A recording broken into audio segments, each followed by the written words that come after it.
2019 ಲೋಕಸಭಾ ಚುನಾವಣೆಯ ದೃಷ್ಟಿಕೋನವೇ ಬೇರೆ. 2024 ಅಂದರೆ ಈ ಬಾರಿ ನಡೆಯುವಂತಹ ಲೋಕಸಭಾ ಚುನಾವಣೆಯ ದೃಷ್ಟಿಕೋನವೇ ಬೇರೆ. ಬದಲಾದ ಸನ್ನಿವೇಶ ಇದೆ. ಯಾಕೆಂದರೆ ಒಕ್ಕಲಿಗರ ಕೋಟೆಯಲ್ಲಿ ಬಿಜೆಪಿಯನ್ನು ಅಳಿಸೋದಕ್ಕೆ ಬಿಜೆಪಿ ರಣತಂತ್ರವನ್ನು ಹೆಣಿತಾ ಇದೆ. ಜೆಡಿಎಸ್ ಮತ್ತು ಬಿಜೆಪಿ ಮೈತ್ರಿಯನ್ನು ಮಾಡಿಕೊಂಡು ಕ್ಷೇತ್ರಗಳನ್ನು ವಿಂಗಡಣೆ ಮಾಡೋದಕ್ಕೆ ಸಾಕಷ್ಟು ತಯಾರಿಯನ್ನು ನಡೆಸ್ತಾ ಇದೆ. ಜೆಡಿಎಸ್ ಮೂಲದ ರಿಪಬ್ಲಿಕ್ ಕನ್ನಡಕ್ಕೆ ಒಂದು ಎಕ್ಸ್ಕ್ಲೂಸಿವ್ ಮಾಹಿತಿ ಲಭ್ಯವಾಗಿದೆ. ಮಂಡ್ಯ ಕ್ಷೇತ್ರವನ್ನು ನಮಗೆ ಬಿಟ್ಕೊಡಿ, ನಾವಲ್ಲಿ ಗೆಲ್ಸ್ಕೊಂಡು ಬರ್ತೀವಿ. ಈ ಬೇಡಿಕೆಯನ್ನು ಜೆಡಿಎಸ್ನವರು ಇಟ್ಟಿದ್ದಾರೆ ಎನ್ನುವ ಮಾಹಿತಿ ಲಭ್ಯವಾಗ್ತದೆ. ನೋಡಿ, 2018 ವಿಧಾನಸಭಾ ಚುನಾವಣೆಗೂ ಮುನ್ನ ಯಾವ ರೀತಿಯಾದಂಥ ಸನ್ನಿವೇಶಗಳಿತ್ತು ಮಂಡ್ಯದಲ್ಲಿ. ಜೆಡಿಎಸ್ನ ಭದ್ರಕೋಟೆ 7ಕ್ಕೆ 7 ಕ್ಷೇತ್ರಗಳಲ್ಲಿ, ಮಂಡ್ಯದಲ್ಲಿರುವಂಥ 7ಕ್ಕೆ 7 ವಿಧಾನಸಭಾ ಕ್ಷೇತ್ರಗಳನ್ನು ಜೆಡಿಎಸ್ ತೆಕ್ಕೆಯಲ್ಲಿ ಇಟ್ಟುಕೊಂಡಿತ್ತು. ಆದರೆ ಈ ಬಾರಿ ಬಹಳ ಹೊಡೆತ ಕೊಟ್ಟಿತ್ತು, ಜೆಡಿಎಸ್ಗೆ ಕೊಟ್ಟಿದೆ. ಎಲ್ಲ ಒಂದು ಕಡೆ ತಮ್ಮ ಭದ್ರಕೋಟೆಯನ್ನು ಕಾಂಗ್ರೆಸ್ ಪಾಳೆಯ ಛಿದ್ರ ಮಾಡಿಬಿಡುತ್ತಾ ಅನ್ನುವ ಆತಂಕ ಕೂಡ ಇದೆ. ಹಾಗಾಗಿ ಮತ್ತೊಮ್ಮೆ ತಮ್ಮ ತೆಕ್ಕೆಗೆ ತೆಗೆದುಕೊಳ್ಳೋದಕ್ಕೆ ಜೆಡಿಎಸ್ ನಾಯಕರು ರಣತಂತ್ರಗಳನ್ನು ಹೆಣಿತಾ ಇದ್ದಾರೆ. ಕೇವಲ ಮಂಡ್ಯ ಅಷ್ಟೇ ಅಲ್ಲ, ಹಾಸನ ಆಗಿರ್ಬೋದು, ಮಂಡ್ಯ ಆಗಿರ್ಬೋದು, ಹಳೆ ಮೈಸೂರು ಭಾಗ ಜೆಡಿಎಸ್ನ ಭದ್ರಕೋಟೆ. ಆದರೆ ಕಳೆದ ಬಾರಿಯ ಲೋಕಸಭಾ ಚುನಾವಣೆಯಲ್ಲಿ ನಿಖಿಲ್ ಕುಮಾರಸ್ವಾಮಿ ಅವರು ಹೀನಾಯವಾಗಿ ಸೋಲನ್ನು ಅನುಭವಿಸಿದರು. ಈಗ ಅಲ್ಲಿನ ಸ್ಥಳೀಯ ಜೆಡಿಎಸ್ ನಾಯಕರು ಹೇಳ್ತಾ ಇರುವಂಥದ್ದು, ಜೆಡಿಎಸ್ಗೆ ತಗೊಳ್ಳಿ ಟಿಕೆಟ್, ನಾವು ತಳಮಟ್ಟದ ಕೆಲಸವನ್ನು ಮತ್ತೆ ಮಾಡೋದಕ್ಕೆ ಶುರು ಮಾಡ್ತೀವಿ, ಮತ್ತೊಮ್ಮೆ ನಮ್ಮ ಅಸ್ತಿತ್ವವನ್ನು ಕಾಪಾಡಿಕೊಳ್ಳುವಂಥ ಕೆಲಸವನ್ನು ಮಾಡ್ತೀವಿ ಅಂತ ಹೇಳ್ತಿದ್ದಾರೆ. ಹಾಗಾಗಿ ಬೇಡಿಕೆಯನ್ನು ಇಟ್ಟಿದ್ದಾರೆ. ಮತ್ತಷ್ಟು ಮಾಹಿತಿಯನ್ನು ಕೊಡೋದಕ್ಕೆ ನಮ್ಮ ಪೊಲಿಟಿಕಲ್ ಬ್ಯೂರೋ ಹೆಡ್ ಆಗಿರುವಂಥ ವಿಜಯ್ ಲೈವ್ನಲ್ಲಿ ಜಾಯ್ನ್ ಆಗಿದ್ದಾರೆ. ವಿಜಯ್, ಮಂಡ್ಯವನ್ನು ಜೆಡಿಎಸ್ಗೆ ಬಿಟ್ಟುಕೊಡ್ಬೇಕು ಅಂತೇಳಿ ಮನವಿಯನ್ನು ಮಾಡಿಕೊಂಡಿದ್ದಾರೆ. ಬಿಜೆಪಿ ಹೈಕಮಾಂಡ್, ಬಿಜೆಪಿ ವರಿಷ್ಠರು ಬಿಟ್ಟುಕೊಡ್ತಾರಾ ಮಂಡ್ಯವನ್ನು?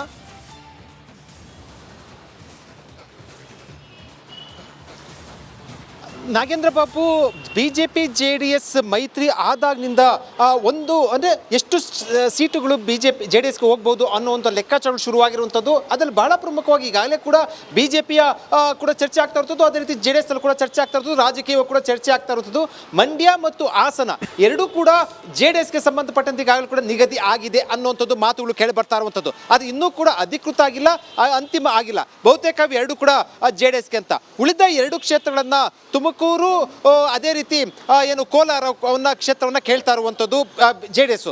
ಆದರೆ ಇಲ್ಲಿ ಸಾಧಕ ಬಾಧಕಗಳನ್ನು, ಮತ್ತೊಂದು ಕಡೆ ಕಾರ್ಯಕರ್ತರ ಅಂದರೆ ಪ್ರಮುಖರ ಎಲ್ಲವನ್ನು ಕೂಡ ಪ್ರಮುಖರ ಮಾಹಿತಿಯನ್ನು ಸಂಗ್ರಹಿಸಿ ಬಿಜೆಪಿ ಹೈಕಮಾಂಡ್ ಇದೇ ಕೊನೆಯ ವಾರದಲ್ಲಿ, ಅಂದರೆ ಬಹುತೇಕವಾಗಿ ಫೆಬ್ರವರಿ ಕೊನೆಯ ವಾರ ಅಥವಾ ಮಾರ್ಚ್ ಮೊದಲ ವಾರದಲ್ಲಿ ಅಭ್ಯರ್ಥಿಗಳ ಪಟ್ಟಿಯನ್ನು ಪ್ರಕಟ ಮಾಡುವಂಥ ಸಾಧ್ಯತೆ ಇರುವಂಥದ್ದು. ಇದಕ್ಕೆ ಪೂರಕವಾಗಿ ನಿನ್ನೆ ನಡೆದಂಥ ಕೋರ್ ಕಮಿಟಿ ಸಭೆಯಲ್ಲಿ ಅಮಿತ್ ಶಾ ಅವರು ಒಂದು ಮಾತನ್ನು ಹೇಳಿರುವಂಥದ್ದು, NDA ಅಭ್ಯರ್ಥಿಗಳು ಅಂದರೆ ಬಿಜೆಪಿ ಮತ್ತು ಜೆಡಿಎಸ್ ಮೈತ್ರಿ ಏನಿದೆ, ಮೈತ್ರಿ ಅಭ್ಯರ್ಥಿಗಳು 28ಕ್ಕೆ 28 ಕೂಡ ಗೆಲ್ಲುವಂಥ ಏನೋ ಆ ಒಂದು ಅವಕಾಶ ಇದೆ. ಅದು ಎಲ್ಲೂ ಕೂಡ ಅಸಮಾಧಾನ ಇರಬಾರ್ದು ಅಂತ ನಿನ್ನೆ ಕೂಡ ಸೂಚನೆ ಕೊಟ್ಟಿರುವಂಥದ್ದು. ಮತ್ತು ಅಭ್ಯರ್ಥಿಗಳ ಆಯ್ಕೆ ಏನಿದೆ, ಆಯ್ಕೆಯನ್ನು ಹೈಕಮಾಂಡ್ಗೆ ಬಿಡಬೇಕು ಅಂತ ಹೇಳಿರುವಂಥದ್ದು. ಹೈಕಮಾಂಡ್ ನಾವೆಲ್ಲ ಕೂಡ ನೋಡ್ಕೊಡ್ತೀವಿ ಅಂತ. ಆದರೆ ಮೈತ್ರಿ ವಿಚಾರ ಸಂಬಂಧಪಟ್ಟಂತೆ ಈಗಾಗಲೇ ಮಂಡ್ಯದಲ್ಲಿ ಸುಮಲತಾ ಅವರು ಬಿಜೆಪಿ ಟಿಕೆಟ್ ಸಂಬಂಧಪಟ್ಟಂತೆ ಒತ್ತಡವನ್ನು ಹಾಕ್ತಾ ಇರುವಂಥದ್ದು, ಲಾಬಿಯನ್ನು ನಡೆಸ್ತಾ ಇರುವಂಥದ್ದು. ಆದರೆ ಹೈಕಮಾಂಡ್ ಏನು ತೀರ್ಮಾನಕ್ಕೆ ತೆಗೆದುಕೊಳ್ಳುತ್ತೆ ಅನ್ನೋದನ್ನ ಕಾದು ನೋಡಬೇಕು. ಕಳೆದ ಲೋಕಸಭಾ ಚುನಾವಣೆಯ ಗಮನದಲ್ಲಿಟ್ಕೊಂಡು ಜೊತೆಗೆ ಮುಂದಿನ ವಿಧಾನಸಭೆ, ಮುಂದಿನ ಸ್ಥಳೀಯ ಸಂಸ್ಥೆಗಳು ಅಂದರೆ ಗ್ರಾಮ ಪಂಚಾಯಿತಿ, ತಾಲೂಕ್ ಪಂಚಾಯಿತಿ, ಜಿಲ್ಲಾ ಪಂಚಾಯಿತಿ, ಈ ಎಲ್ಲ ಚುನಾವಣೆಗಳನ್ನು ಗಮನದಲ್ಲಿ ಇಟ್ಕೊಂಡು ಈ ಬಾರಿ ಸೀಟು ಹಂಚಿಕೆ ಲೋಕಸಭಾ ಸಂಬಂಧಪಟ್ಟಂತೆ ಒಂದಷ್ಟು ಸ್ಟ್ರಾಟಜಿಕ್ ಆಗಿ ರಣತಂತ್ರವಾಗಿ ಒಂದಷ್ಟು ಸೀಟು ಹಂಚಿಕೆ ಆಗುವಂಥದ್ದು.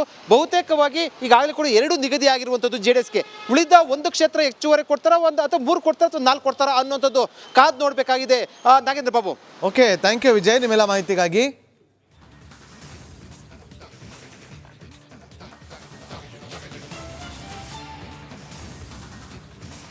ನಾಲ್ಕು ಕ್ಷೇತ್ರಗಳ ಪೈಕಿ 2 ಕ್ಷೇತ್ರಗಳು ಬಹಳ ಇಂಪಾರ್ಟೆಂಟ್. ನಿಜವಾಗಿ JDS ಕ್ಷೇತ್ರನೇ ಆಗಿರ್ಬೋದು, ಆದರೆ ಅಲ್ಲಿರುವಂಥ ನಾಯಕರು ಬೇಕಲ್ಲ. ಈಗ ಒಂದು ಕಡೆ ಮಂಡ್ಯದಲ್ಲಿ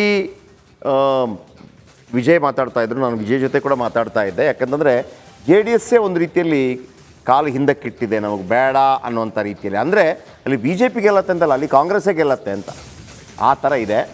ಇನ್ನು BJP JDS ಮೈತ್ರಿಯ ದೊಡ್ಡ ತಲೆನೋವು ನಮಗೆ ಅಂದರೆ JDSಗೆ ಮತ್ತು BJPಗೆ ಇರೋದು ಹಾಸನ ಪರಂಪರಾನುಗತವಾಗಿ ಗೆದ್ದು ಬಂದಂಥ ಜಾಗ, ದೇವೇಗೌಡರು ಗೆದ್ದು ಬಂದಂಥ ಜಾಗ ಎಲ್ಲವೂ JDS ಜೊತೆ ಕೂತು ಅಭ್ಯರ್ಥಿ ಚರ್ಚೆ ಉದ್ಭವಿಸಲ್ಲ. BJP JDS ಮೈತ್ರಿಯಲ್ಲಿ ತಾರಕಕ್ಕೇರಿದ ಜಟಾಪಟಿ.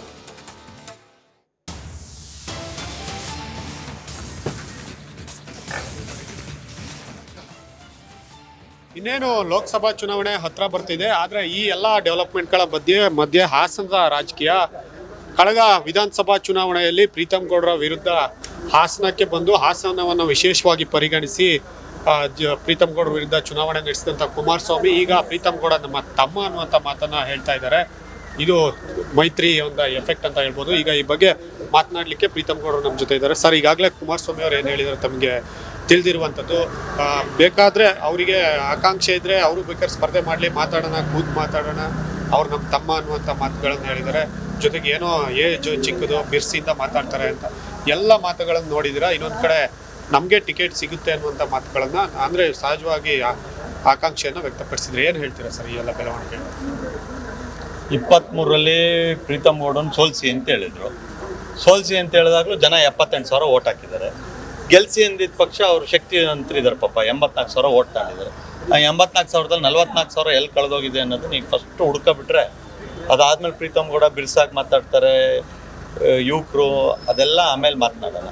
ಅಷ್ಟು ಯಾವ ರೀತಿಯಾಗಿ ಪ್ರೀತಮ್ ಗೌಡನ್ 23ರಲ್ಲಿ ಸೋಲ್ಸಿ ಅಂತ ಹೇಳಿದ್ರು, ಈಗ 24ರಲ್ಲಿ ತಮ್ಮ ಅಂತ ಹೇಳ್ತಿದ್ದಾರೆ, 28ರಲ್ಲಿ ಏನಂತಾರೆ ಅನ್ನೋದನ್ನ ಒಂದು ಕ್ಲಾರಿಟಿ ಸಿಕ್ಕಿದ್ರೆ ಆಮೇಲೆ ಉಳಿದಿದ್ದೆಲ್ಲ ಚರ್ಚೆ ಮಾಡೋಣ. ಮುಂದುವರೆದು ಪ್ರೀತಮ್ ಗೌಡರು ಸ್ಪರ್ಧೆ ಮಾಡೋದಿದ್ರೆ ಕೂತ್ ಮಾತಾಡೋಣ. ನಾನು BJPಯ ಕಾರ್ಯಕರ್ತ ಇದ್ದೀನಿ, ನಾನು ಸ್ಪರ್ಧೆ ಮಾಡಬೇಕೋ ಬೇಡವಾ ಅನ್ನೋದು ನಮ್ಮ ಪಕ್ಷ ತೀರ್ಮಾನ ಮಾಡುತ್ತೆ. ನಮ್ಮ ರಾಷ್ಟ್ರೀಯ ಅಧ್ಯಕ್ಷರಿದ್ದಾರೆ, ನಮ್ಮ ನಾಯಕರಾದಂಥ ಯಡಿಯೂರಪ್ಪ ಸಾಹೇಬ್ರಿದ್ದಾರೆ, ನಮ್ಮ ರಾಜ್ಯಾಧ್ಯಕ್ಷರಾದ ವಿಜೇಂದ್ರನ್ ಅವರಿದ್ದಾರೆ, ಅವ್ರು ತೀರ್ಮಾನ ಮಾಡ್ತಾರೆ. BJP ಅಭ್ಯರ್ಥಿ ಆಗೋದಕ್ಕೆ JDS ಅವ್ರ ಕೂತ್ ಮಾತನಾಡೋ ಅಂಥದ್ದು ಪ್ರಶ್ನೆನೇ ಉದ್ಭವಿಸೋದಿಲ್ಲ, ಮತ್ತು ಅನಿವಾರ್ಯತೆ ಪ್ರೀತಮ್ ಗೌಡಂಗಿಲ್ಲ. ಇನ್ನೂ ಒಂದು ವಿಚಾರ ಹೇಳಿರುವಂಥದ್ದು, ಈ ಹಿಂದೆ ಏನೋ ಸಣ್ಣ ಪುಟ್ಟ ತಪ್ಪು ಅಂದರೆ ನಮ್ಮ ಪಕ್ಷದವ್ರು ಮಾಡಿರ್ಬೋದು, ಎಲ್ಲ ಕ್ಷಮಿಸಿ ದಳಕ್ಕೆ ಓಟ್ ಹಾಕಿ ನಮ್ಮ ಪಕ್ಷದ ಅಭ್ಯರ್ಥಿಗೆ ಓಟ್ ಹಾಕಿ ಅಂತ ಇದ್ದಾರೆ. ಇದು ಒಂದು ಕಡೆ ಗಮನಿಸಿದ್ರೆ ಅಲೈನ್ಸ್ ಆದಮೇಲೆ ಒಬ್ಬ ಅಭ್ಯರ್ಥಿ ಹೇಳಬೇಕು ಅಂದರೆ ಇಬ್ಬರು ಪಕ್ಷದವ್ರು ಕೂತು ನಂತರ ಹೇಳಬೇಕು. ಈಗಾಗಲೇ ಅಡ್ವಾನ್ಸ್ ಆಗಿ ಅವ್ರು ಹೇಳ್ತಿದ್ದಾರೆ ನಮ್ಮದೇ ಅಭ್ಯರ್ಥಿ ನಿಲ್ತಾರೆ ಅನ್ನುವಂಥ ಮಾತನ್ನು ಹೇಳ್ತಾರೆ. ಅದು ಅವ್ರ ಅನಿಸಿಕೆ, ನಾನು ಅದಕ್ಕೇನು ಉತ್ತರ ಕೊಡೋದಿಲ್ಲ. ಸಣ್ಣ ಪುಟ್ಟ ತಪ್ಪು ಏನಾಗಿದೆ ಅನ್ನೋದು ನನಗೆ ಗೊತ್ತಿಲ್ಲ. ನಮ್ಮ ಮನೆಗೆ ಕಲ್ಲು ಹೊಡೆದಿರೋದು ಮಾತ್ರ ಗೊತ್ತು ನನಗೆ. ಪ್ರೀತಮ್ ಗೌಡನ್ ಸೋಲ್ಸಿ ಅಂತ ಹೇಳಿರೋದು ಮಾತ್ರ ಜ್ಞಾಪಕ ಇದೆ. ಬೇರೆ ಚಿಕ್ಕ ಪುಟ್ಟ ತಪ್ಪೇನಾರು ಇದ್ರೂ ನನಗೆ ಗೊತ್ತಿಲ್ಲ. ಆ ತಪ್ಪುಗಳೇನಾರು ಇದ್ರೂ ಅವ್ರು ಸರಿ ಮಾಡ್ಕೊಳ್ತಾರೆ. ನಮ್ಮ ಕಾರ್ಯಕರ್ತರಿಗೆ ಏನು ತಪ್ಪು ಮಾಡಿದ್ದಾರೆ ಅನ್ನೋದನ್ನು ಅವ್ರಿಗೆ ಗೊತ್ತಿರುತ್ತೆ, ಅವರು ಕೇಳ್ಕೊಳ್ತಾರೆ. ಆದರೆ ಅವರು ಏನು ವಿರೋಚಿತ ಹೋರಾಟದ ನಡುವೆನೂ ಕೂಡ ಪ್ರೀತಮ್ ಗೌಡಂಗೆ 78,000 ಹಾಸನ ವಿಧಾನಸಭಾ ಕ್ಷೇತ್ರದಲ್ಲಿ ಮತದಾರರು ಓಟ್ ಹಾಕಿದ್ದಾರೆ. ಅದರ ಅರ್ಥ ಅವ್ರ ವಿರುದ್ಧವಾದ 78,000 ಓಟು ಪ್ರೀತಮ್ ಗೌಡನ ಜೊತೆ ಇತ್ತು ಅನ್ನೋದನ್ನು ಮಾತ್ರ ಜ್ಞಾಪಿಸೋಕೆ ಇಷ್ಟಪಡ್ತೀನಿ. ಅವ್ರಿಗೆ ಬಂದಂಥ 84,000 ಎಲ್ಲೆಲ್ಲಿ ಹೋಗಿದೆ ಅನ್ನೋದನ್ನು ಗೆಲ್ಸಿರೋಂಥ ಶಾಸಕರನ್ನು ಕೇಳಿದ್ರೆ ಹೇಳ್ತಾರೆ. ಇವತ್ತು ಯಾವ್ಯಾವ ಬೂತಲ್ಲಿ ಏನೇನಿದೆ ಅನ್ನೋದು ನಿಮಗೂ ಗೊತ್ತಿದೆ. Thank you sir. ನೋಡ್ಬೋದು ಇದು ಮಾಜಿ ಶಾಸಕ ಹಾಗೆ BJP ಪ್ರಧಾನ ಕಾರ್ಯದರ್ಶಿ ಪ್ರೀತಮ್ ಅವರ ಮಾತು. ಒಂದು ವಿಚಾರವನ್ನು ಸ್ಪಷ್ಟವಾಗಿ ಹೇಳಿದರು, ಕೂತು ಮಾತನಾಡುವಂಥ ವಿಚಾರ ಏನಿದೆ ಕುಮಾರಸ್ವಾಮಿ ಅವರು ಅಥವಾ ಏನು ತಪ್ಪಾಗಿದೆ ಅನ್ನುವಂಥದ್ದನ್ನು ಈ ವೇಳೆ ಜ್ಞಾಪಿಸ್ತಾ ಇದ್ದಾರೆ. ಆದರೆ ನಮಗೆ ಜ್ಞಾಪಕ ಇರೋದು ಒಂದೇ, ಪ್ರೀತಮ್ ಗೌಡ ಮನೆಗೆ ಕಲ್ಲು ಹೊಡೆದಿದ್ದು ನನಗೆ ಜ್ಞಾಪಕ ಇದೆ ಅನ್ನುವಂಥ ಮೂಲಕ ಹಾಸನ ಎಷ್ಟು ಜಿದ್ದಾಜಿದ್ದಿ ಕ್ಷೇತ್ರ ಇದೆ ಅನ್ನುವ ಬಗ್ಗೆ ಅಭಿಪ್ರಾಯವನ್ನು ಇಲ್ಲಿ ವ್ಯಕ್ತ ಆಗ್ತಿದೆ ಅಂತ ಗಮನಿಸಬಹುದಾಗಿದೆ. ಕ್ಯಾಮ್ರಾ ಪರ್ಸನ್ ಕಾರ್ತಿಕ್ ಜೊತೆ ಖುಷ್ವಂತ್, ರಿಪಬ್ಲಿಕ್ ಕನ್ನಡ, ಹಾಸನ.